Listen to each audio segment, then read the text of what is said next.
From 18,000 feet and 30 miles away, you can see a campfire. Now, this is how Colorado crews look for fires and track their progress from a plane with an infrared camera. But what if this type of technology was automatic? It detected fires just as soon as they started. Well, this technology is being used that way to track missiles at Buckley Air Force Base. Denver 7 reporter Marshall Zellinger is at Buckley tonight. And somehow we go from finding missiles to finding fires with this, Marshall.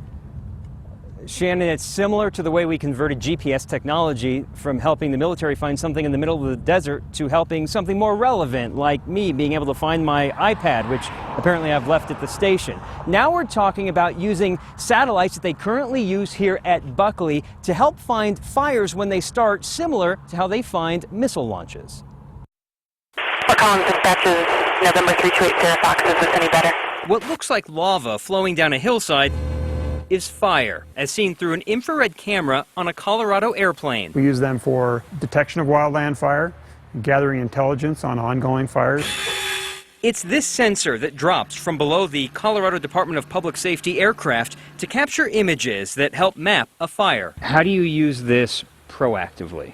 We'll go out on detection routes, often in response to red flag conditions like we have right now, or lightning that we know has occurred. From 18,000 feet and 30 miles away, you can see a campfire. But only if you're looking for it. What if there was technology higher in the sky that was always watching? There was an announcement about a year ago that said we will develop this capability, and we're now progressing along that track. Colonel John Wagner is the installation commander at Buckley Air Force Base, and he commands the 460th Space Wing. He's basically in charge of the golf balls, which monitors the world against ground-to-air threats. I want to distinguish, of all the energy on the planet, I want to distinguish, okay, what's a missile? And it's pretty much a miracle if you look at it from a technological standpoint. How do you go from tracking heat signatures of a missile to being able to track potentially the heat signature of a forest fire? At this latitude and longitude, we see a potential increase in energy, and it's in the middle of a forest, and that can be texted immediately to